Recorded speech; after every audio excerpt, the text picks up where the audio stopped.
Imagine you wake up in your own bed, in your own home, and your husband is climbing through the window with an axe. Two doctors are behind him. They have not asked you a single question. They feel your pulse.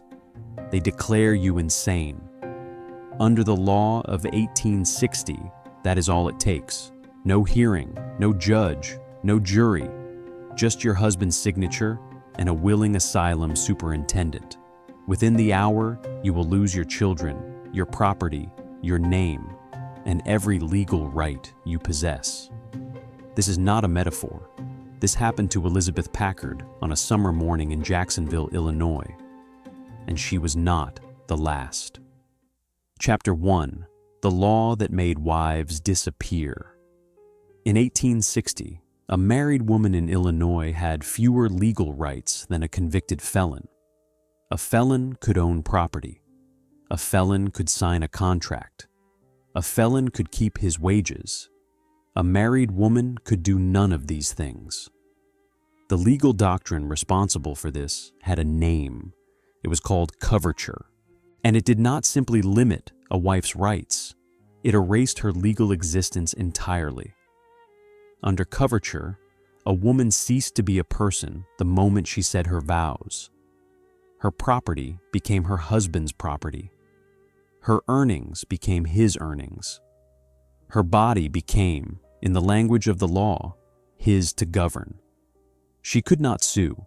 She could not be sued. She could not testify against him in court. She could not make a will without his consent. She could not enter into a contract. She could not keep money she earned. In the eyes of the state, she had merged into her husband like a river into the sea. The river no longer existed. This was not an oversight. This was not a relic that had accidentally survived into the modern era. This was English common law, imported wholesale into the American legal system, and enforced with the full weight of judicial precedent across every state in the Union. Sir William Blackstone, the legal scholar whose commentaries shaped American jurisprudence for more than a century, wrote it plainly. The husband and wife are one person in law. That person is the husband. Now add one more instrument to this architecture of control, the asylum. In 1860, the Illinois state legislature passed a statute governing the commitment of the insane. It contained a provision so extraordinary that it deserves to be read in its exact terms.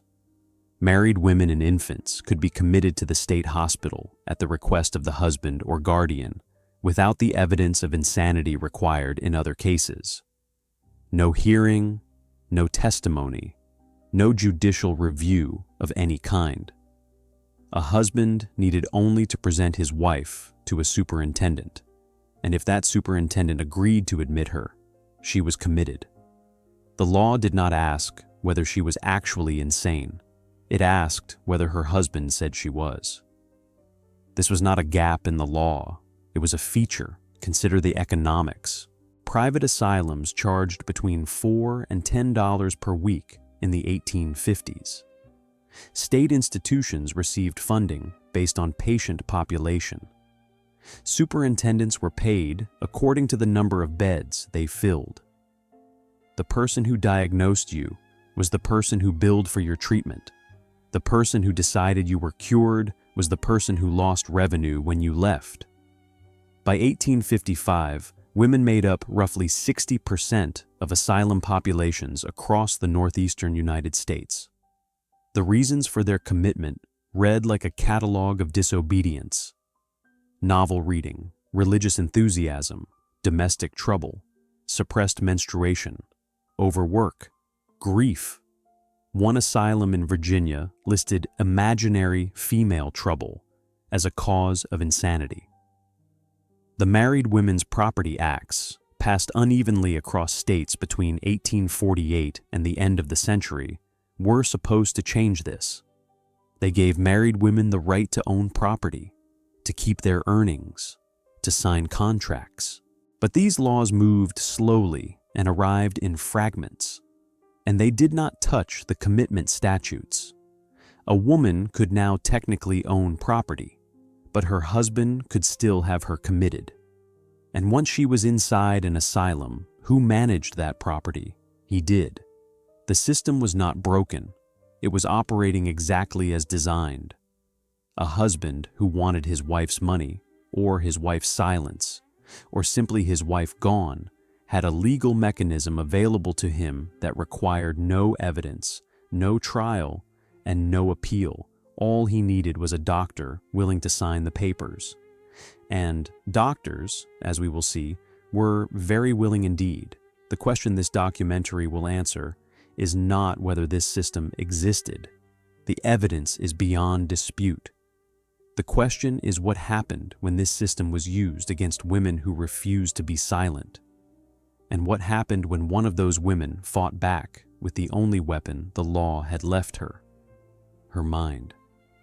Chapter 2. The minister's wife who read too many books. Elizabeth Packard's crime was attending a Bible study and forming her own opinion. For 20 years, she had been the model minister's wife. She bore Theophilus Packard 6 children. She kept his house. She supported his congregation. She played the organ on Sundays. She submitted in every visible way to the expectations of a Calvinist household in rural Illinois. But Elizabeth read. She read theology. She read philosophy. She read the newspapers. And somewhere in those pages, she began to think for herself. This was not, by any reasonable measure, a symptom of disease. Elizabeth was intelligent. She had been educated at a female seminary before her marriage.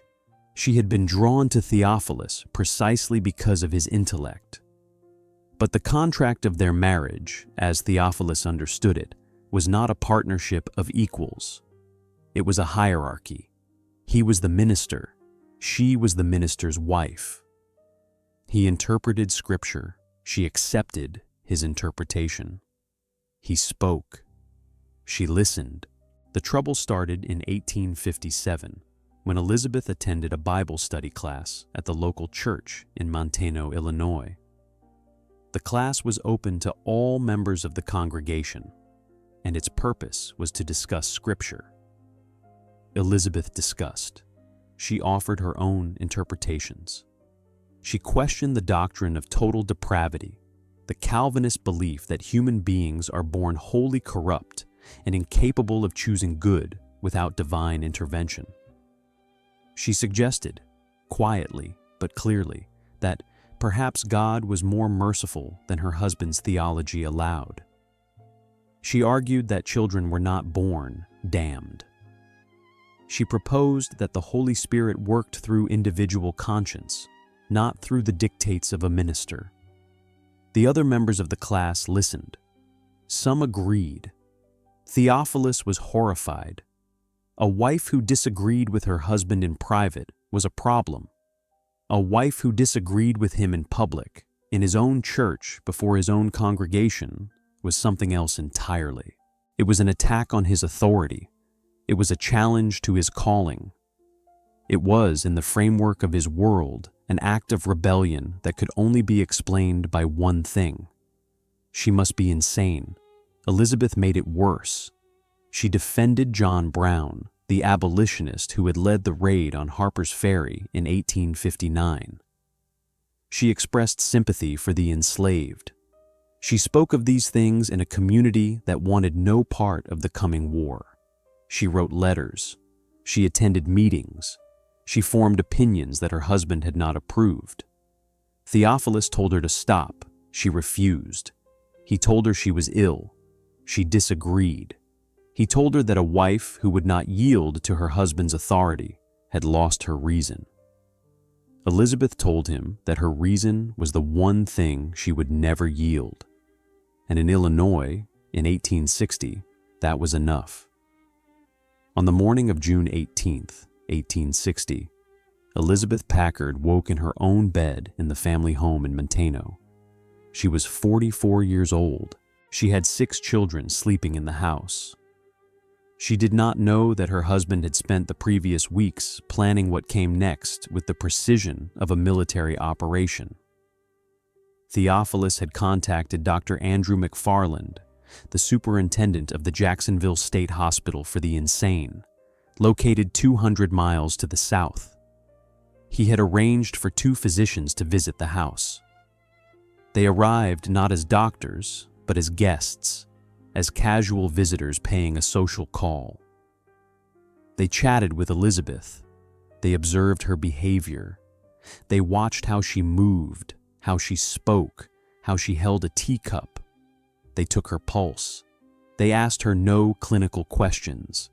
They performed no examination of her mental state. They did not ask her whether she heard voices or suffered delusions or felt compelled to harm herself or others. Then they signed the certificate of insanity. When Elizabeth realized what was happening, she locked herself in her bedroom.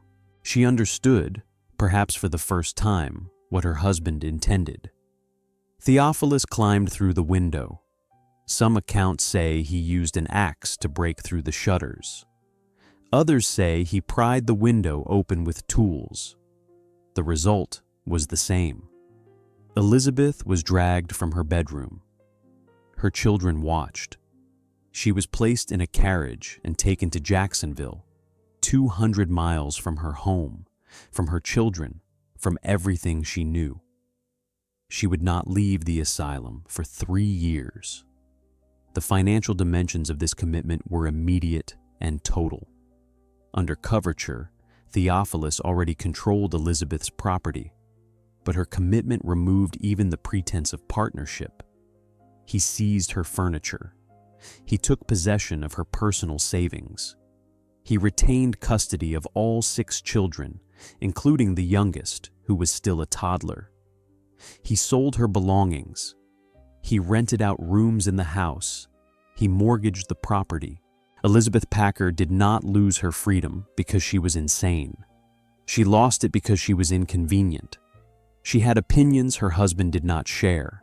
She had a voice he could not silence by any means available within their marriage.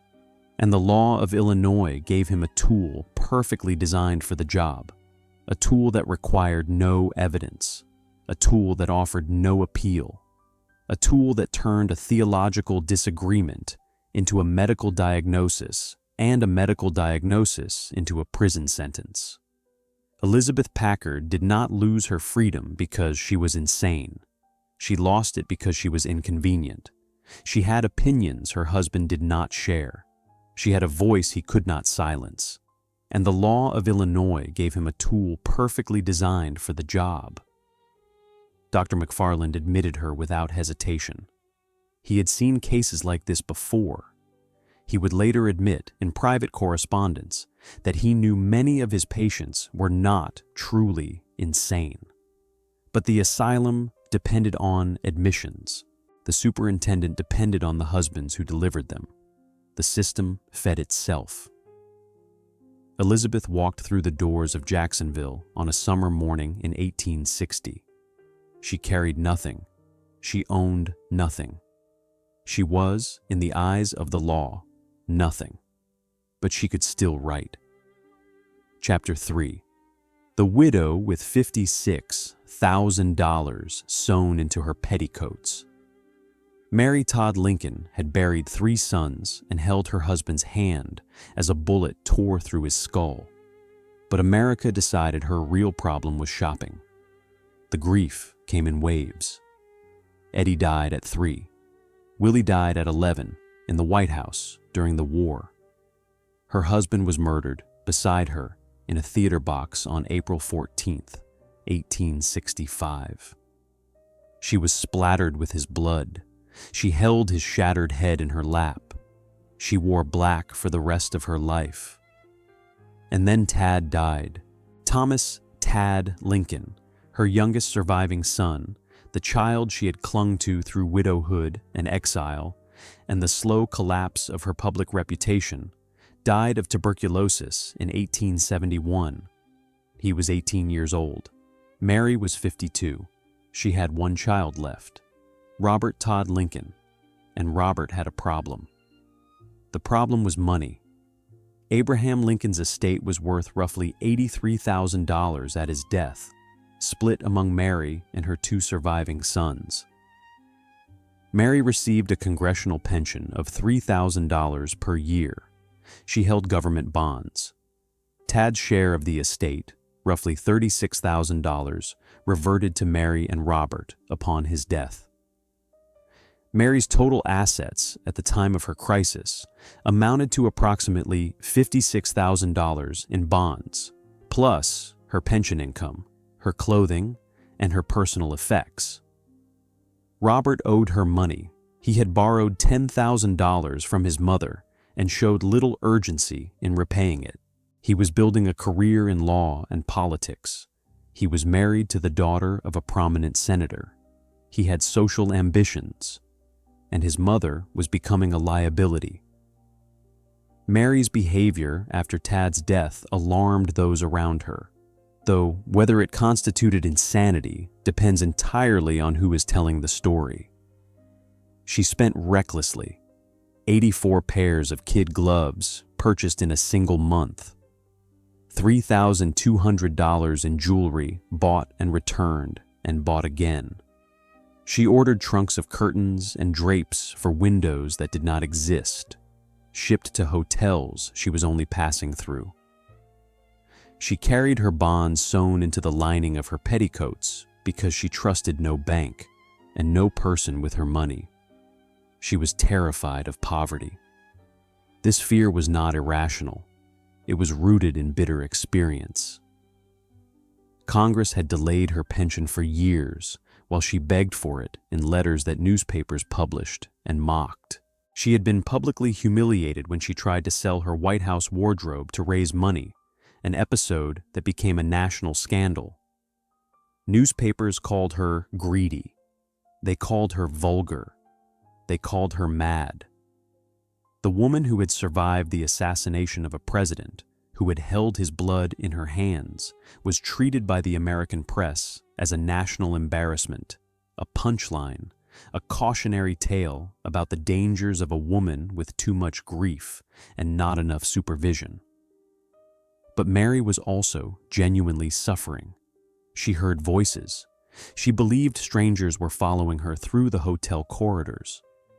She told Robert that the city of Chicago was burning again, when it was not. She claimed someone had tried to poison her coffee. She told a hotel clerk that a man was pulling wires from her eyes while she slept. She wandered the halls of the Grand Pacific Hotel in her nightgown, knocking on doors, asking strangers if they had heard the noises. Robert watched, and Robert calculated. He hired Pinkerton detectives to follow his own mother through the streets of Chicago. He collected evidence of her spending. He contacted physicians who had never examined her and asked them to provide opinions on her mental state. He retained Leonard Swett, one of the most powerful attorneys in Illinois, a man who had been Abraham Lincoln's friend and political ally. He did all of this in secret. Mary Todd Lincoln controlled $56,000 in negotiable bonds. She was the widow of a president. She was a woman living alone in a hotel, and she was making decisions that her son found embarrassing, expensive, and threatening to his inheritance. The solution was the same one Theophilus Packard had used 15 years earlier. The same law, the same state, the same legal mechanism that required no hearing, no evidence, and no opportunity for the accused to speak in her own defense. But Robert had learned from the Packard case. He knew the law had changed slightly.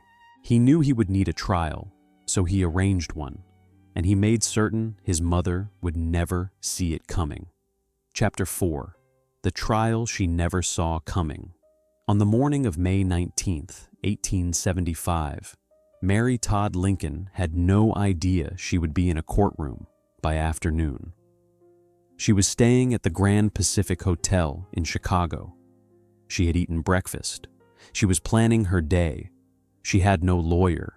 She had received no notice. She had been told nothing.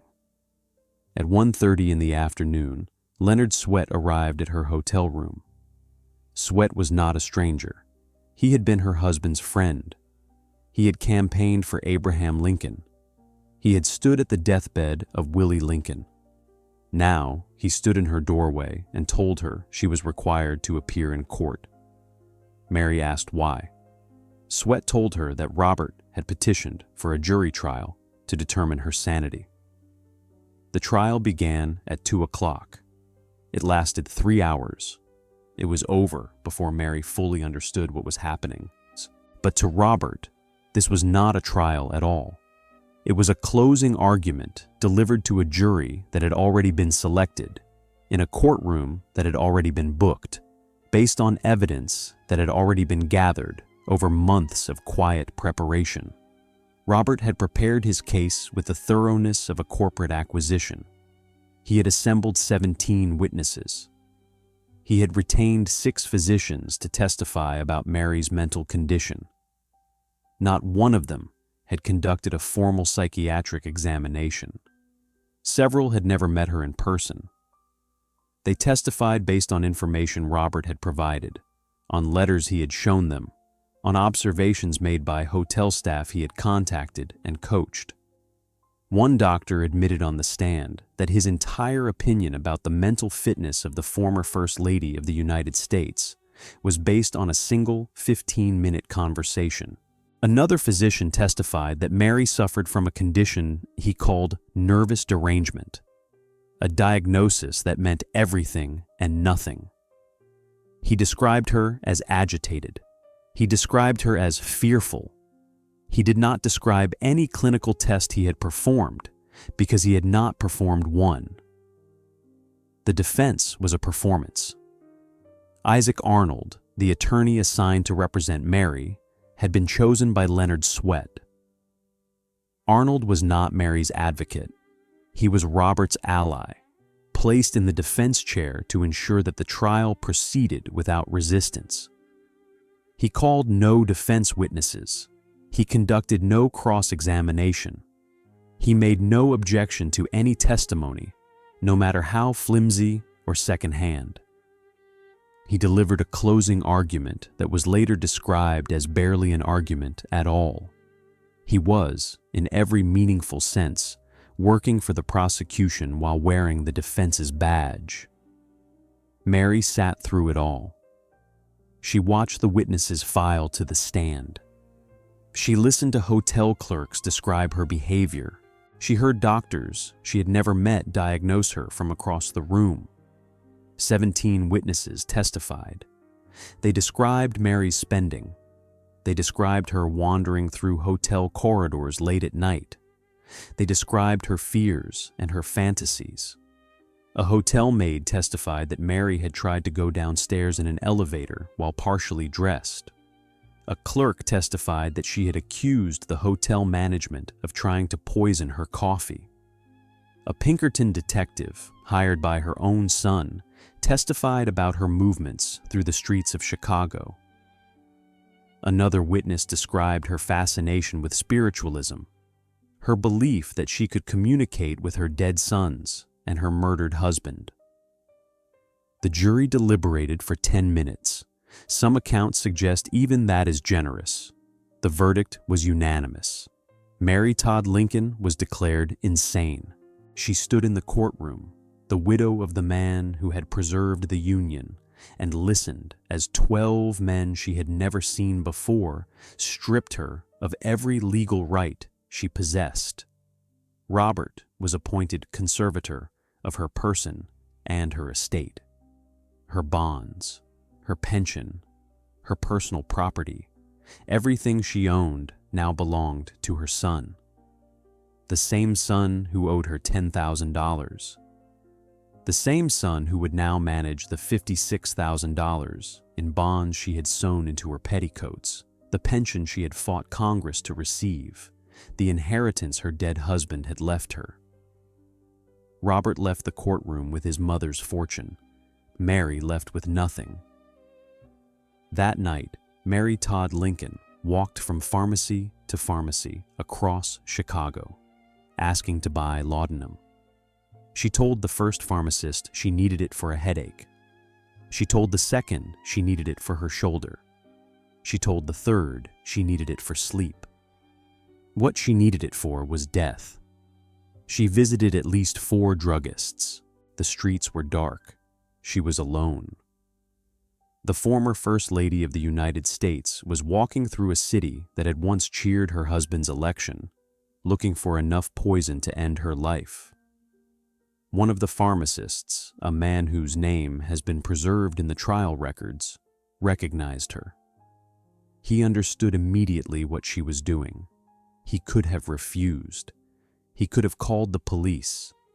Instead, he gave her a bottle. But instead of laudanum, he filled it with a harmless sugar solution, a placebo. Mary went back to her hotel room, swallowed the contents of the bottle, and lay down to die. She woke up the next morning. She was alive. She was insane by order of the court, and she was now her son's prisoner. The placebo had saved her life. Whether she thanked the pharmacist for it is not recorded. But Mary Todd Lincoln was also 1,500 miles to the east, not the only woman facing this weapon. Marie Wilmerding was young, where Mary was old, beautiful where Mary was weathered, wealthy in her own right rather than through a dead husband. She was the great-granddaughter of Cornelius Vanderbilt's brother. She moved in the highest circles of New York society. She had a box at the Metropolitan Opera. She dined at Delmonico's.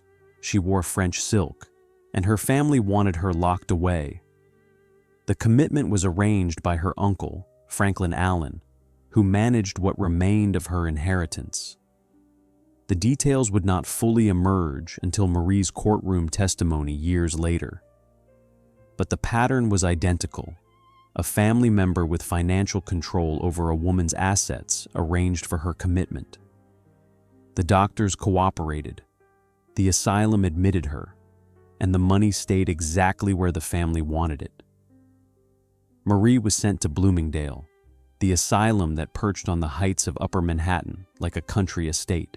The diagnosis was paresis, a degenerative neurological condition associated with late-stage syphilis.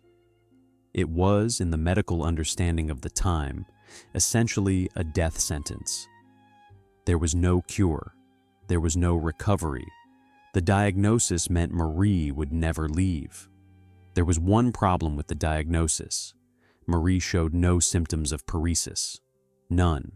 The tremors, the slurred speech, the cognitive decline, the paralysis. She had none of it. She was articulate. She was sharp. She was furious. But she was inside, and inside was where the money needed her to stay. 2 women, 2 asylums, 2 families with financial motives dressed in the language of medical concern. The mechanism was identical. The weapon was the same. And the walls were closing in. Chapter 5.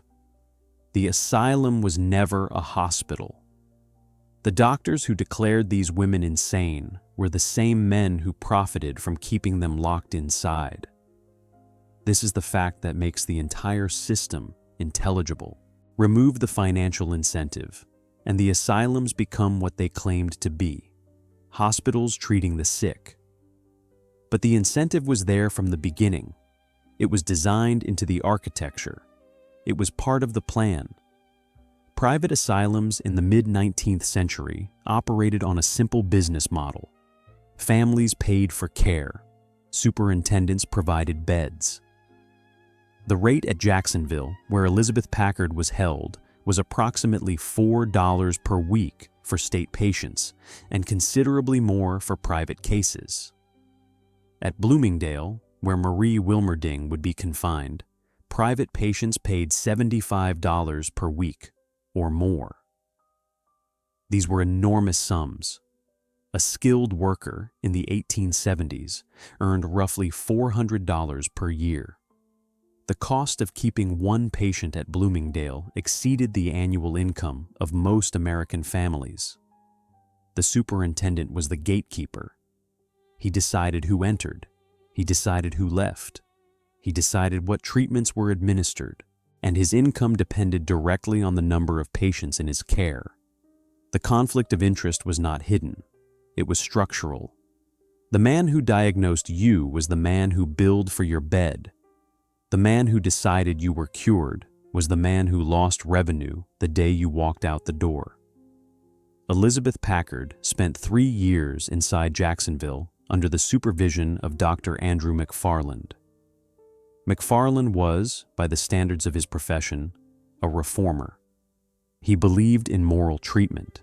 He believed in fresh air and gentle occupation and the therapeutic value of routine. He also believed that married women who defied their husbands were exhibiting symptoms of mental disease. Elizabeth's treatment was not gentle. She was placed in the 8th ward, the ward reserved for the most violent and disturbed patients. This was not a clinical decision. It was punishment. Elizabeth had refused to stop talking.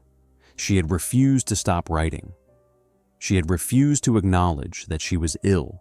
McFarland placed her among women who screamed through the night, who tore at their own skin, who had to be restrained to prevent self-harm. The message was clear: comply, or this is your world. Elizabeth later described conditions that would, in modern terms, constitute torture. Patients were restrained for hours in chairs or beds, their limbs bound, their bodies immobilized. They were doused with cold water without warning. They were forced to stand in unheated rooms without adequate clothing in the dead of an Illinois winter. Elizabeth described one treatment in which a stream of cold water was directed at a patient's face and held there until the woman could not breathe. She compared it to waterboarding, a term she did not use, but a practice she described with unmistakable clarity. The patient gasped, the patient choked, the patient begged for it to stop. The attendants held the stream steady. Elizabeth watched other women endure these treatments.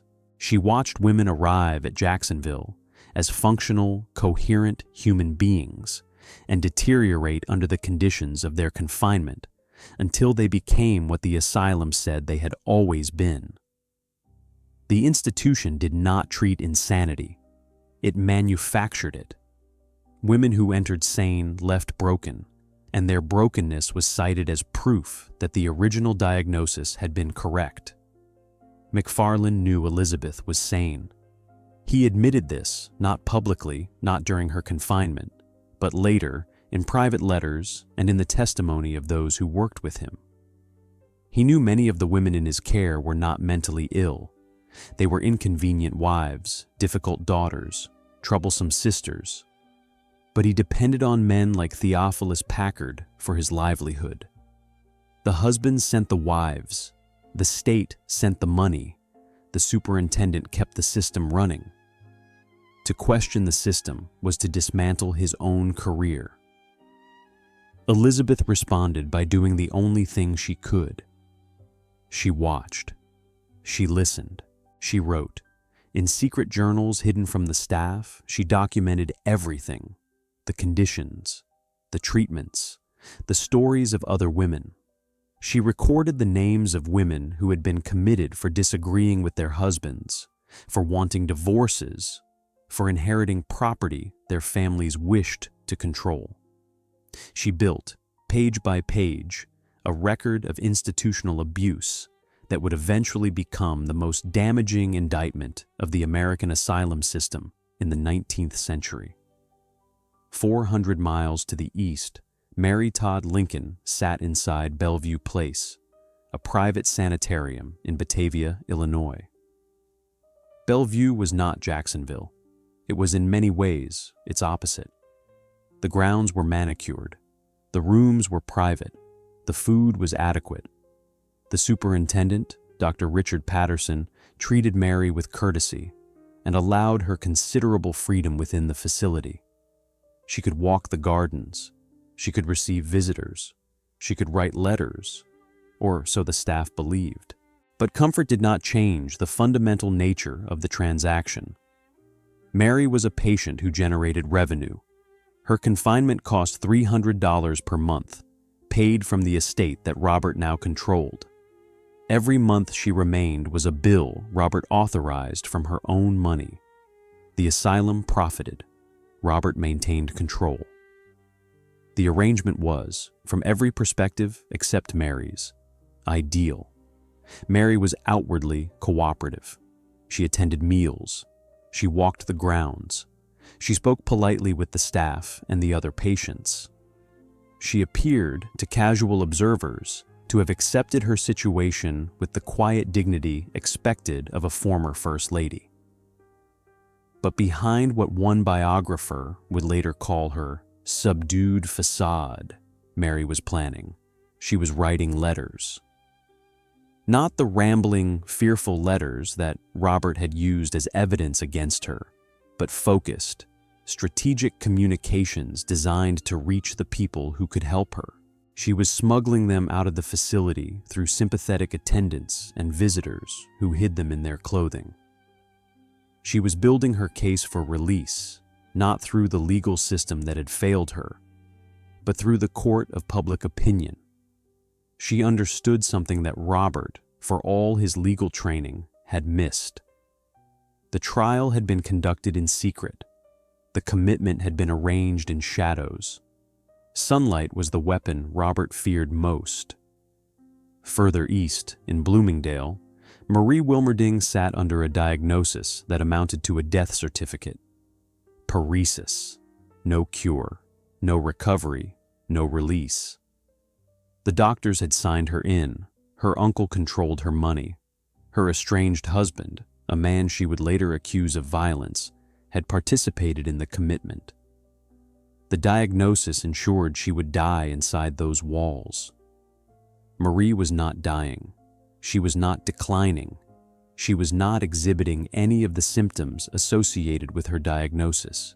She was, by every observable measure, a healthy young woman being held in a psychiatric institution because the people who controlled her money needed her to stay there. The asylum economy was not an accident. It was a market. The supply was beds. The demand was inconvenient people.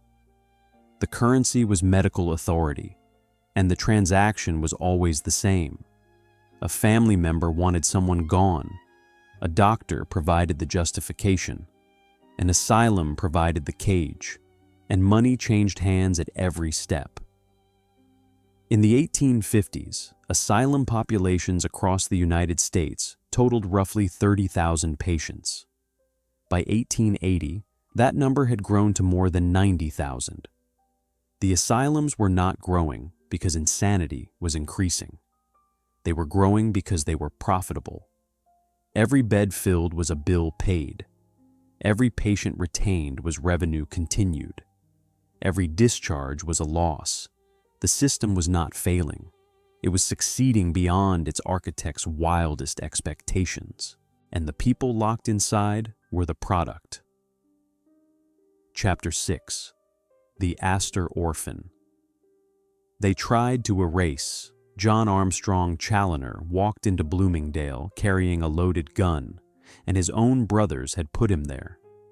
To understand what happened to Challoner, you must first understand the house that made him. Rokeby was a 48-room mansion on the banks of the Hudson River, built on land the Astors had owned since the days when John Jacob Astor was buying up Manhattan with fur money. It was magnificent. It was decaying. And in 1875, it became an orphanage. John Winthrop Chandler, the patriarch, died that year. His wife, Margaret Astor Ward, had died before him. They left behind 11 children and a fortune managed by trustees who did not particularly care about children. The orphans of Rokeby raised themselves. They wandered the mansion's crumbling corridors. They read whatever books they found on the shelves. They fought. They formed alliances. They learned from the earliest possible age that family was not a source of comfort. It was a battlefield. John Armstrong Challoner, who later changed the spelling of his surname to distinguish himself from his siblings, was the eldest. He was brilliant. He was difficult. He was, by his own admission, eccentric.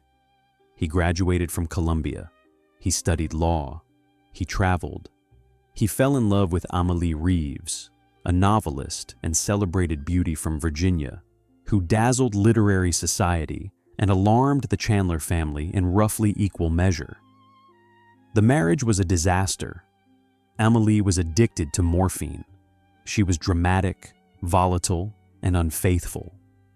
She wrote novels that scandalized polite society and letters that scandalized her husband. The relationship burned through scandal after scandal, each one more public than the last, until it collapsed entirely. The divorce was finalized in 1895. It cost Challoner his reputation and a significant portion of his pride. It did not cost him his fortune. That was still intact. And that was the problem, because the marriage was not what alarmed the Chandler family. The problem was Challoner's mind, or rather, what his brothers believed about it. Challoner had ideas, large ones. He had founded the town of Roanoke Rapids in North Carolina, building a cotton mill and a hydroelectric plant on the Roanoke River. He had conceived the project, financed it, supervised its construction, and managed its operations.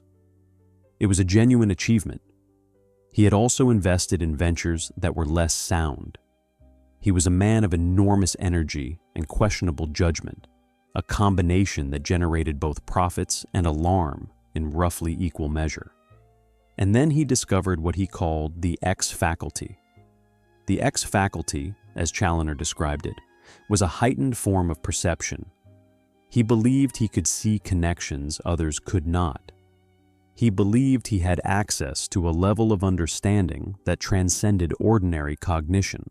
He described it in terms that blended philosophy, mysticism, and the emerging science of psychology. He talked about it constantly. He wrote about it in letters to friends and strangers alike. He lectured on it to anyone who would sit still. To a sympathetic listener, it sounded like an eccentric but harmless enthusiasm. To his brothers, it sounded like one thing: madness. The Chandler siblings had financial reasons to be concerned, and those reasons were specific.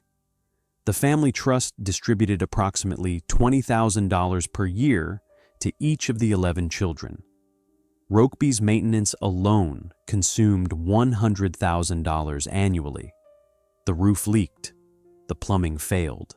The gardens went wild. The estate was a beautiful ruin that demanded constant infusions of cash. The trust was growing, but so were the demands on it. Challoner's share was substantial. If he was declared incompetent, that share would be managed by a guardian appointed by the court. If his brothers controlled the guardianship, they controlled the money. They would decide how it was invested. They would decide how much Challoner received. They would decide everything. In 1897, the family made its move. Challoner was lured back to New York from his home in Virginia under a pretext. The details vary depending on the source. Some accounts say he was invited to a family gathering at Rokeby. Others say he was summoned on an urgent business matter involving the trust. A third version suggests he was told a sibling was ill. What is certain is that when he arrived, he was met not by family, but by doctors. The trap had been set weeks in advance. The physicians had been retained. The commitment papers had been prepared. He was committed to Bloomingdale Asylum, the same institution that held Marie Wilmerding behind its handsome stone walls. The same institution that charged $75 per week for private patients. The same institution where the superintendent's income rose with every bed filled and fell with every patient released. Challoner did not go quietly. He carried a loaded pistol into the asylum, a fact that suggests he may have anticipated what was coming, or that he was simply the kind of man who carried a loaded pistol as a matter of course. Both explanations fit the evidence. The gun was confiscated. Challoner was admitted. The doors closed. His commitment papers were signed by his brothers. His estate, valued at the time at several $100,000 and growing steadily with investments and interest, was placed under the control of a committee appointed at his family's request. His annual income, which would eventually reach $89,000 per year, was distributed by people who had committed him. He was permitted an allowance of $24,000. The rest, $65,000 every year, was managed on his behalf. On his behalf, of course, meant on theirs. Challoner was 45 years old. He was wealthy. He was educated at Columbia. He was connected by blood to one of the most powerful families in American history, a family whose roots stretched back to John Jacob Astor and the founding of the American fur trade. None of this protected him. The weapon that had been used against Elizabeth Packard in a small town in Illinois, against Mary Todd Lincoln in a Chicago courtroom, against Marie Wilmerding in a Manhattan asylum, worked just as effectively against a man of privilege and means when the financial stakes were high enough. 4 people, 4 asylums, 4 families who profited from the confinement of their own blood. Elizabeth committed by a husband who wanted her silence and her house. Mary committed by a son who wanted her bonds and her obedience. Marie committed by an uncle who wanted her inheritance. Challoner committed by brothers who wanted his share of the trust. The pattern was not coincidence. It was commerce. Every commitment was a hostile takeover. Every asylum was a bank vault with a locked door. Every diagnosis was a receipt for services rendered, and the question was no longer how they got in. It was whether any of them would get out. Chapter 7. 7 minutes to prove she was sane. The jury needed 7 minutes to reach a verdict that would change American law forever. But the verdict came at the end. The fight came first, and Elizabeth Packard fought it from inside a cage. During her 3 years at Jacksonville, Elizabeth had done something no one expected. She had built an archive. In secret journals hidden beneath her mattress, tucked into the lining of her clothing, passed to sympathetic attendants who smuggled them into storage, she had recorded everything. The names of women committed for disagreeing with their husbands. The names of women committed for wanting divorces. The names of women whose families had seized their property the moment the asylum doors closed behind them. She wrote down the treatments. She described the restraints. She documented the hours spent standing in cold rooms, the water poured over patients' faces, the screaming that filled the wards at night. She was building a weapon, and the asylum did not know it. In 1863, Dr. McFarland discharged Elizabeth Packard. The official reason was extraordinary. She was released as incurably insane. This did not mean she had improved. It did not mean she was well. It meant, in the language of the institution, that she could not be cured of whatever afflicted her. Since what afflicted her was the desire to think independently, this was technically accurate. But discharge did not mean freedom. Theophilus was waiting. He took her home. He locked her in the nursery. He nailed the windows shut. He intercepted her mail. He forbade the children from speaking to her. He told the neighbors she was dangerous. He was, in his own household, her warden. The asylum had merely changed addresses. Elizabeth was trapped. She had no legal standing. She had no access to the courts.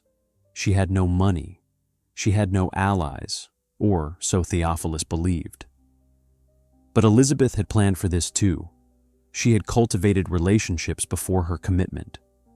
She had friends in the community who remembered the woman she had been before Jacksonville, and she found a way to reach them. The details of how she communicated vary by account. Some sources describe a note slipped to a friend through a gap in the window boarding. Others describe a message passed through a sympathetic visitor who was allowed into the house.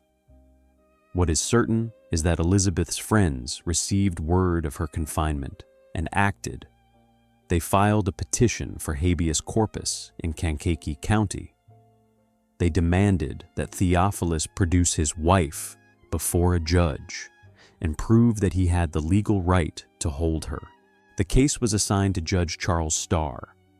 The trial began in January of 1864. It lasted 5 days, and it was nothing like Mary Lincoln's trial.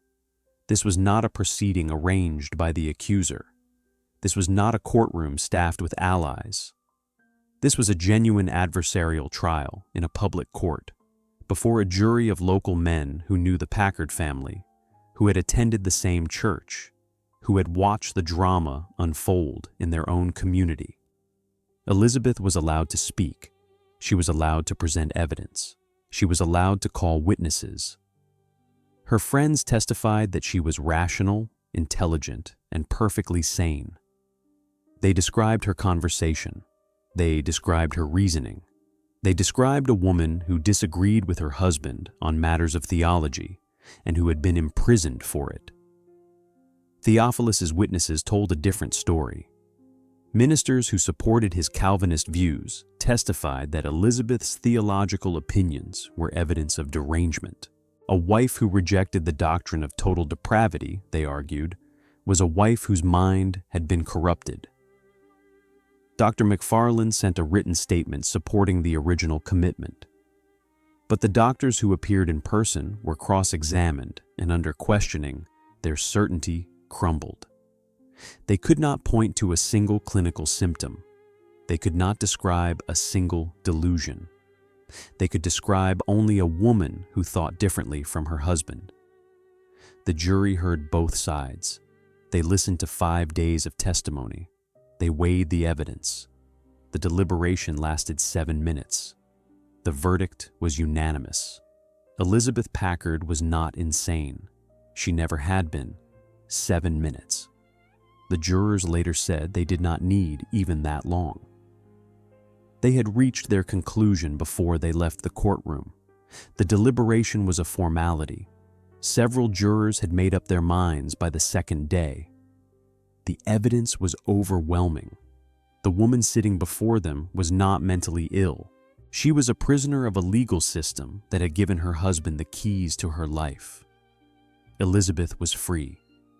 But when she returned to claim her life, she discovered what Theophilus had done while she was locked away. He had mortgaged her house.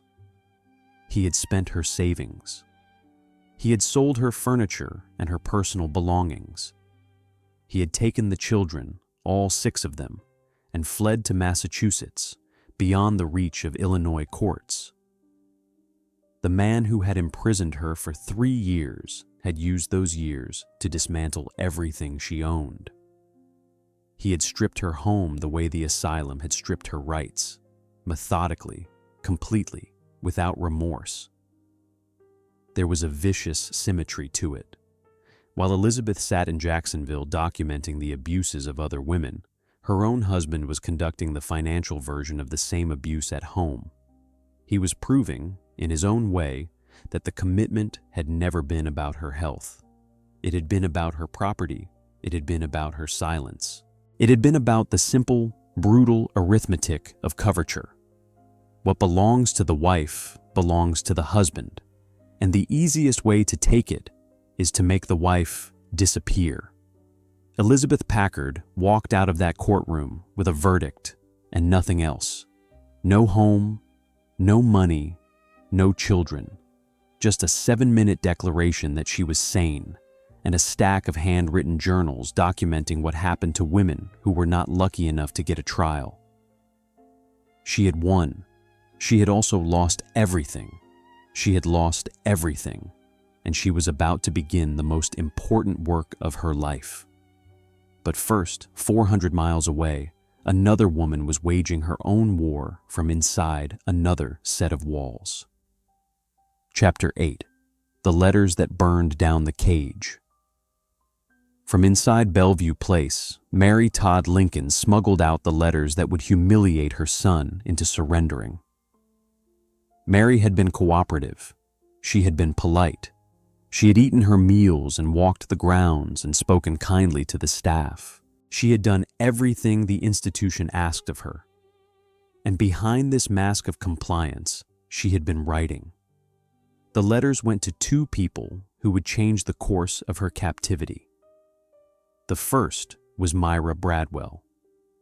Bradwell was a lawyer, one of the first women to pass the Illinois bar examination, though the state Supreme Court had initially refused to admit her on the grounds that she was a married woman.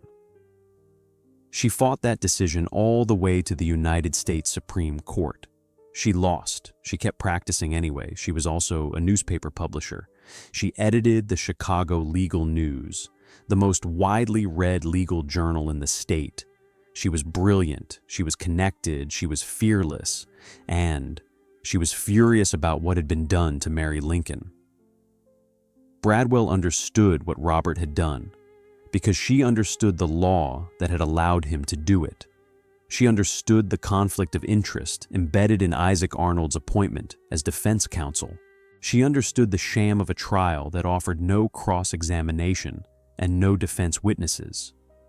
She understood that Mary's commitment was not a medical decision. It was a financial one. The second recipient was the editor of the Chicago Times, one of the most influential daily newspapers in the city. Mary's letters to him were not pleas for sympathy. They were not the rambling correspondence of a disturbed mind. They were ammunition. She described her commitment in clear, specific language. She described the trial. She described the attorney who was supposed to defend her, but who worked for her accuser. She described her son's financial interest in her confinement. She named names. She cited amounts. She wrote like a woman building a legal brief, not like a woman losing her mind. Bradwell did not simply publish the letters. She visited Bellevue Place herself. She brought journalists with her. They toured the facility. They spoke with Mary at length. They observed her behavior, her conversation, her composure. They spoke with the staff, who confirmed that Mary was cooperative, rational, and articulate. And they reported, in print, in newspapers that reached every household in Illinois, that the former First Lady of the United States appeared to be entirely sane. The story spread. Other papers picked it up. Editorials appeared asking uncomfortable questions about Robert Lincoln's motives. The public embarrassment Robert Todd Lincoln had spent months trying to avoid now detonated across the front pages of every newspaper in Chicago. Robert had committed his mother in secret. He had arranged the trial in secret. He had managed her money in secret. And now every detail was public. His colleagues at his law firm knew. His political allies knew. His wife's family knew. The son of Abraham Lincoln had locked up his own mother and taken her money, and all of Chicago was reading about it over breakfast. Robert retreated. He did not fight. He did not defend his actions in court. He did not produce new medical evidence or challenge Bradwell's reporting. He simply arranged for his mother's release 4 months after her commitment, as quietly and as quickly as possible. Mary Todd Lincoln walked out of Bellevue Place in September of 1875. She had been inside for less than half a year. The letters had done what the law could not. They had made the cage visible. But Mary's freedom was not the only victory won by a woman's testimony in those years. And the most dramatic courtroom performance of the era was still ahead. Marie Wilmerding came to court dressed to kill. She arrived at the courthouse in White Plains, New York, wearing a fashionable straw hat trimmed with black feathers. The hat was a statement. It said, "I am not a madwoman shuffling through an asylum corridor. I am a woman of society. I choose my own clothing. I style my own hair. I walk into this courtroom on my own terms." She smiled at the judge. She smiled at the jury. She smiled at the lawyers representing the family that had locked her away. She was beautiful. She was composed, and she was ready to burn them all down. Her testimony lasted 3 hours. She recounted her marriage to Joseph Wilmerding, a man she accused of violence, infidelity, and systematic financial abuse. She described their life in the highest circles of New York society, the dinners, the opera, the appearances that masked a marriage built on cruelty. She described the night at Delmonico's, the famous restaurant on Fifth Avenue where society dined in velvet and crystal and candlelight. Her husband had thrown a plate of ice cream in her face, in public, in front of the waiters and the guests and the gilded mirrors that reflected every detail of her humiliation back at her. She described her Uncle Franklin Allen's role in her commitment. She described the diagnosis of paresis, the syphilis verdict that was supposed to ensure she would never leave Bloomingdale alive. She described the asylum itself, the days that stretched into weeks, the weeks into months, the knowledge that the people who put her there were the people spending her money. She looked at the jury and asked them to consider a simple question. Did she look like a woman dying of a neurological disease? Did she sound like one? Did she move like one? The newspapers were enchanted. They described her testimony in lavish detail. They praised her composure under hostile questioning. They admired her wardrobe. One reporter wrote that she was more beautiful than when she had last sat in her box at the Metropolitan Opera.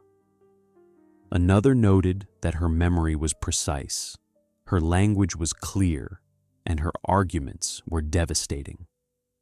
A third observed that she spoke with the confidence of a woman who had nothing left to lose, and therefore nothing left to fear. Marie's case would continue through the courts for years, but her 3 hours in White Plains accomplished something no legal filing could. She had put a face on the system.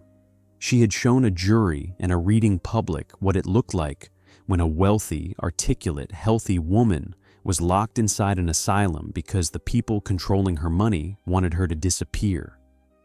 2 women, 2 very different strategies. Mary used secrecy and public shame. Marie used beauty and righteous fury. Both understood the same fundamental truth. The legal system had failed them. The medical system had betrayed them. The only weapon left was attention.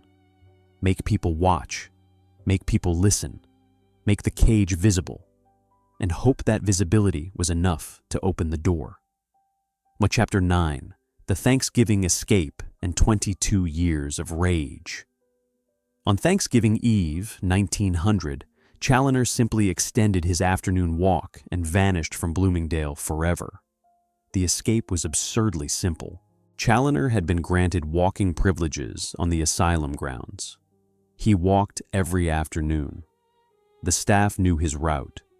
They knew his habits. They did not know that on the evening of November 28th, he intended to keep walking until he reached the road, and then the train station, and then a destination where Bloomingdale could not follow. He walked off the grounds. No one stopped him. No alarm was raised for hours. The gates were not locked. The guards were not watching. The most prominent patient in the institution, the heir to the Astor fortune, a man whose commitment had been front-page news 3 years earlier, simply walked away into the November darkness. By the time the asylum realized their prize was missing, Challoner was on a train heading south. What followed was a press sensation that lasted 9 days and consumed every newspaper on the eastern seaboard. The headlines were enormous. The heir to the Astor fortune had vanished from a lunatic asylum. Was he alive? Was he dead? Was he dangerous? Newspapers dispatched reporters to every train station, every hotel, every boarding house between New York and Virginia. Tips poured into police stations from citizens who claimed to have seen Challoner in restaurants, on streetcars, in theater lobbies. A body was found floating in a pond in suburban New Jersey, and the newspapers breathlessly speculated that it might be the missing Chandler. It was not. Another body surfaced in Westchester County. Also not Challoner. A third report placed him in Philadelphia, another in Baltimore. The manhunt produced corpses and theories and headlines by the column inch, but not the man himself. Challoner had not fled in panic. He had planned every detail with the same methodical energy he had once applied to building a town in North Carolina. He traveled to a private facility in Pennsylvania called the Schaffer Sanitarium, where he voluntarily submitted to psychiatric examination. This was strategic. He needed a medical opinion to counter the one that had put him in Bloomingdale. He needed doctors who had no connection to his family, no financial interest in his confinement, no reason to say anything other than what they observed. The doctors at Schaffer studied him. They tested him over the course of several weeks. They interviewed him at length about his beliefs, his plans, his understanding of his situation. Their conclusion was unambiguous. John Armstrong Challoner was competent. He was eccentric, certainly. He was opinionated, without question. He held views about the ex-faculty that most people would consider strange. But he was oriented to time, place, and person. He understood his finances. He understood his legal situation. He was not insane. Armed with this declaration, Challoner moved to Virginia. He established residence there deliberately, choosing a state whose courts had no connection to the New York legal system that had committed him. Virginia's judges were different. The precedents were different. The Chandler family's influence did not reach into Richmond courtrooms. And in 1901, a Virginia court formally declared John Armstrong Challoner sane. He was free. Except that he was not. Challoner's money lived in New York. His trust was administered by New York courts. His estate was managed by a committee appointed under New York law. And New York refused to recognize Virginia's ruling. The legal principle was straightforward. Each state had jurisdiction over its own commitments. Virginia could not overrule a New York lunacy finding. Challoner could walk the streets of Richmond as a free and legally competent citizen. But in Manhattan, where his fortune sat in trust accounts and bank vaults, he was still a lunatic. This created a situation so bizarre, it became a legal landmark. For 22 years, John Armstrong Challoner was simultaneously sane in Virginia and insane in New York. He was competent to vote in one state and incompetent to manage his own finances in the state next door. The border between Virginia and New York was, for Challoner, the border between personhood and erasure, and the money kept growing. His estate, which had been valued at several $100,000 at the time of his commitment, expanded steadily. By the time of his eventual legal victory, the estate was worth $1,473,000. His annual income reached $89,000 per year. He was permitted to spend $24,000. His family controlled the difference. $65,000 a year, managed by the same brothers who had put him in Bloomingdale year after year for more than 2 decades. Challoner raged. He published pamphlets. He wrote open letters to newspapers, to politicians, to anyone with a printing press. He filed lawsuits. He became, in the words of one journalist, the most litigious man in America. He sued his brothers. He sued his attorneys. He sued the asylum. He sued the state of New York. He spent years and fortunes of his own money fighting a legal system that had declared him incompetent, while simultaneously allowing him to file the very lawsuits that argued otherwise. The contradiction was absurd. It was Kafkaesque before Kafka had written a word. A man too insane to manage his own bank account was by the same legal system competent enough to hire lawyers, prepare briefs, argue motions, and pursue cases through multiple courts of appeal. He could sign legal documents, but not checks. He could authorize lawsuits, but not purchases. The system did not resolve this contradiction. It simply ignored it and collected its fees. Meanwhile, Challoner's life in Virginia took turns that did nothing to help his case in New York. In 1909, he shot and killed a man named John Gillard on his property outside Charlottesville. Challoner claimed self-defense. He said Gillard had come onto his land armed and threatening. The details were disputed. But Challoner was tried in a Virginia court that considered him sane, and he was acquitted. This posed yet another legal paradox for the history books. New York considered him insane and unfit to manage money. Virginia considered him sane enough to stand trial for killing a man, and rational enough to be acquitted. 4 people had fought back against the same weapon. Elizabeth Packard won a 7-minute verdict and lost her home, her savings, and her children. Mary Lincoln won her freedom through smuggled letters and lost her son forever. Marie Wilmerding dazzled a courtroom in a feathered hat and was still fighting for every dollar of her vanished estate. And Challoner escaped an asylum only to find himself trapped in a legal paradox that would consume the next 2 decades of his life and reduce his biography to a punchline. The weapon had been the same in every case: the commitment, the diagnosis, the compliant doctor, the profitable asylum, the family member holding the pen. But the cost of escaping it was different for each of them, and for some of them, the cost was everything they had. Chapter 10: The Reformer, the Exile, and the Reckoning. Elizabeth Packard rebuilt her life by selling subscriptions to books she had not yet written. She had nothing, no money, no home, no children. She had a 7-minute verdict declaring her sane, and a stack of journals documenting the horrors she had witnessed inside Jacksonville. Most people, facing such devastation, would have collapsed. Elizabeth Packard was not most people. She turned the journals into a book. She could not afford a publisher. No publishing house would take the risk. So she invented her own distribution model. She sold subscriptions door to door, walking from town to town across Illinois, knocking on doors, telling her story to strangers, taking their money in advance for a manuscript she was still writing. She carried sample pages. She carried her commitment papers. She carried the documents proving that her husband had mortgaged her home while she sat in an asylum. She told anyone who would listen.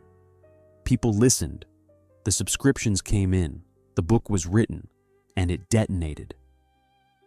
Elizabeth Packard published multiple volumes detailing her commitment, her treatment at Jacksonville, and the cases of dozens of women she had met inside the asylum. She named names. She named Dr. McFarland. She named the attendants who administered the treatments. She named the husbands who had delivered their wives to the asylum door. She described the financial incentives that kept the system running. She laid out the economics of confinement with the precision of an accountant, and she demanded change. She founded the Anti-Insane Asylum Society.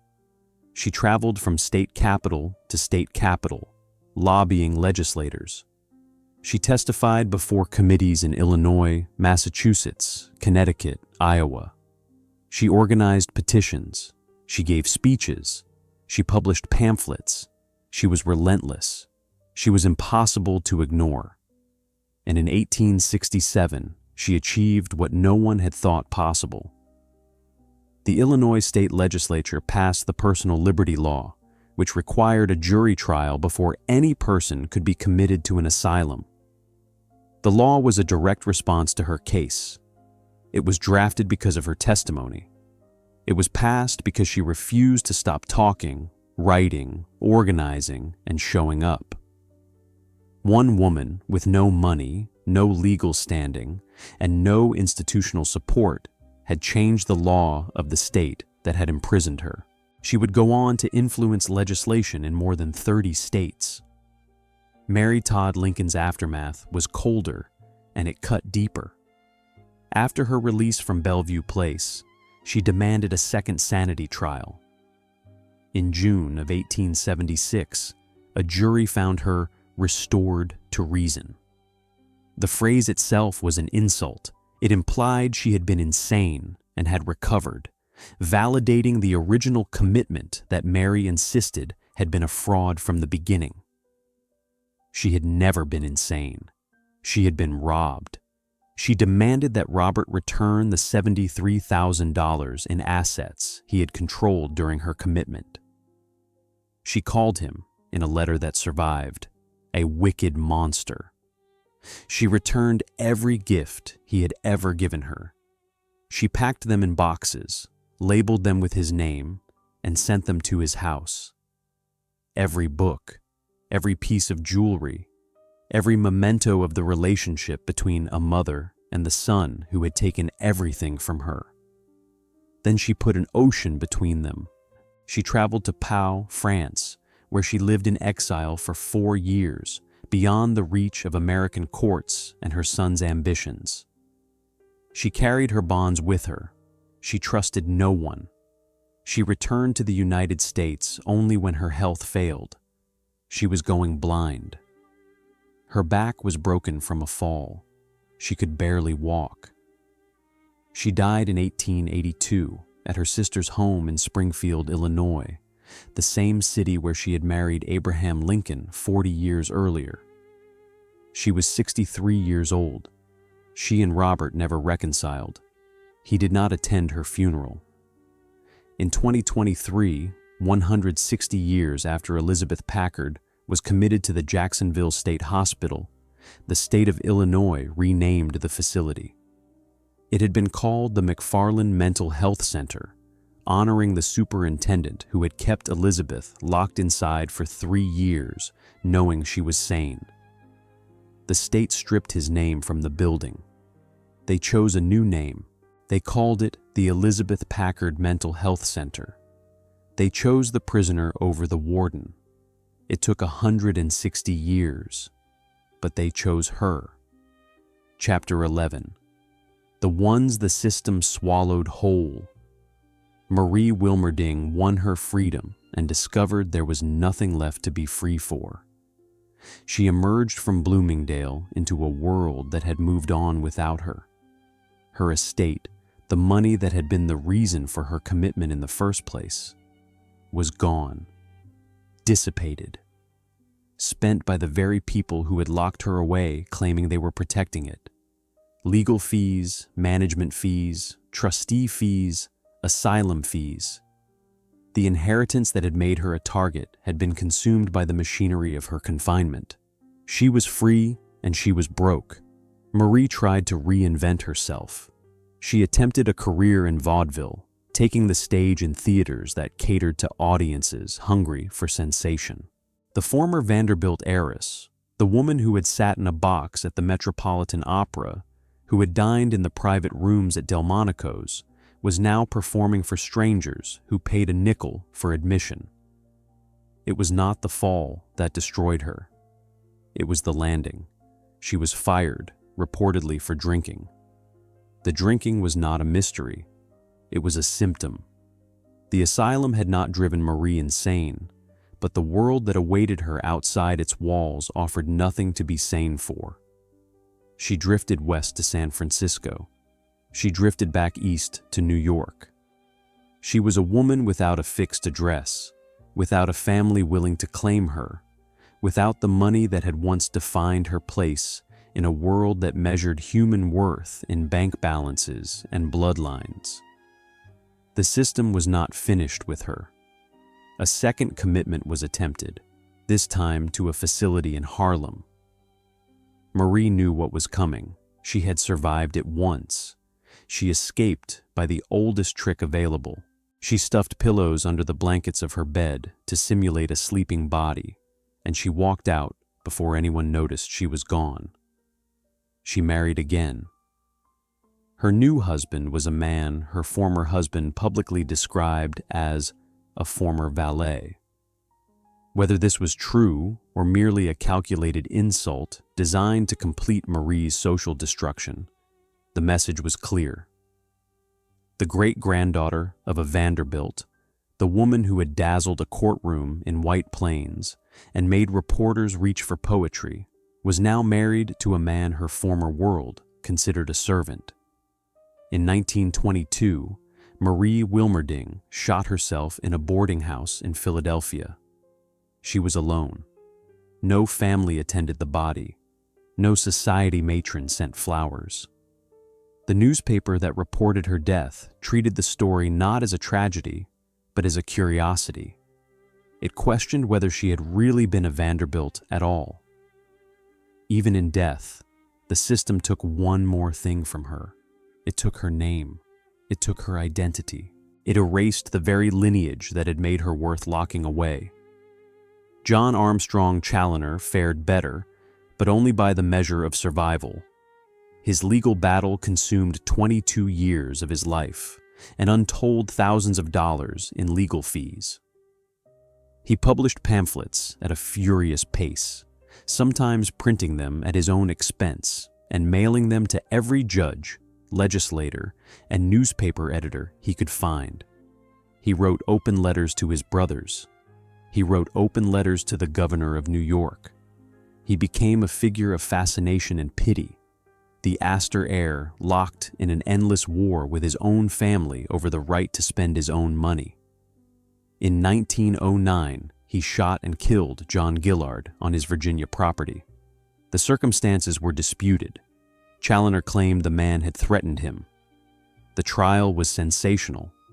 Challoner was acquitted on grounds of self-defense, but the case deepened his reputation as a man whose eccentricity shaded into something darker. His legal victory came at last in 1919, 22 years after his brothers had committed him to Bloomingdale. 22 years of lawsuits, of published rage, of watching his own money managed by the people who had imprisoned him. A New York court finally reversed the original lunacy finding. Challoner was declared sane. His estate, now valued at $1,473,000, was restored to his full control. He had won. But what had he won? 2 decades of his life had been consumed by a fight to reclaim what should never have been taken. His relationships with his siblings were ash. His reputation was defined not by the town he had built, not by the industries he had founded, but by the commitment papers his brothers had signed when he was 45 years old.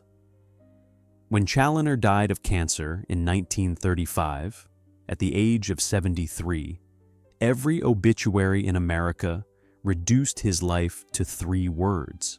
Words he had once used as a taunt against his brothers after the Virginia court declared him sane. Words that had become his battle cry, then his epitaph, then the only thing most Americans would ever know about him. Who's loony now? Chapter 12, the feature that was never a flaw. The law that locked Elizabeth Packard in an asylum was not broken, and that is the most frightening part of this story. We want to believe that what happened to these 4 people was an aberration, a failure, a gap in the system that has since been closed. We want to believe that the law simply forgot to protect the vulnerable and that better laws have corrected the oversight. This is not what happened. The Illinois Commitment Statute of 1860 did not forget to protect married women. It deliberately excluded them. The language was explicit. Married women could be committed without the evidence of insanity required in other cases. This was not an accident of drafting. It was not a loophole that clever husbands exploited. It was a provision written into law by legislators who understood exactly what it would allow. The asylum was not a deviation from the legal order. It was an expression of it.